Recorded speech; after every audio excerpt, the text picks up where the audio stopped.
കോൺഗ്രസ് രാഷ്ട്രീയത്തിലെ ഗർജിക്കുന്ന സിംഹമായിരുന്നു ടി.എച്ച്. മുസ്തഫ. നിലപാടുകളിൽ ഉറച്ചുനിന്ന ടി.എച്ച്.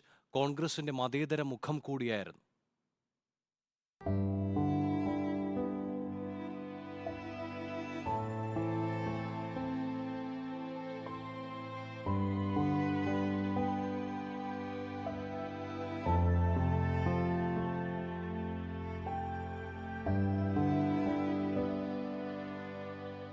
ടി.കെ.എം. ഹൈദ്രോസിന്റെയും ഫാത്തിമ ബീവിയുടെയും മകനായി 1941 ഡിസംബർ 7-ന് പെരുമ്പാവൂർ വാഴക്കുളത്താണ് ടി.എച്ച്. മുസ്തഫയുടെ ജനനം.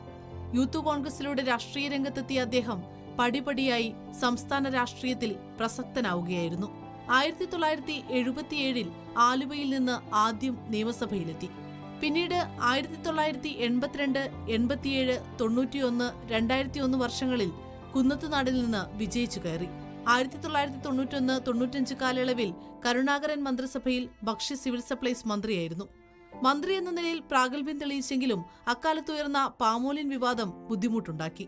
പല സന്ദർഭങ്ങളിലും നേതാക്കളെ മുഖം നോക്കാതെ വിമർശിച്ചും ടി.എച്ച്. മുസ്തഫ വാർത്തകളിൽ ഇടം പിടിച്ചു. കെ. കരുണാകരനെയും ഉമ്മൻചാണ്ടിയെയും രമേശ് ചെന്നിത്തലയെയും ഒക്കെ വിഷയാടിസ്ഥാനത്തിൽ നിശിതമായി വിമർശിച്ച ടി.എച്ച്. മുസ്തഫ ഒരു ഘട്ടത്തിൽ രാഹുൽ ഗാന്ധിക്കെതിരെയും രൂക്ഷ വിമർശനം നടത്തി. 1.5 പതിറ്റാണ്ടുകാലം എറണാകുളം DCCയുടെ അമരക്കാരനായി സംഘടനാ പാടവം തെളിയിച്ചു.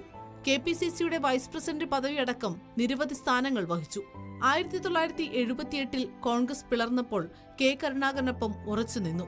പിൽക്കാലത്ത് കരുണാകരൻ DIC രൂപീകരിച്ചപ്പോൾ ടി.എച്ച്. കോൺഗ്രസിൽ തുടർന്നു. പാർട്ടിയെ അത്രമേൽ സ്നേഹിച്ച, നിലപാടിനായി കലഹിച്ച, ആരെയും ഭയക്കാത്ത ഒരു അതികായനെയാണ് കോൺഗ്രസിന് നഷ്ടമായിരിക്കുന്നത്. റിപ്പോർട്ടർ, കൊച്ചി.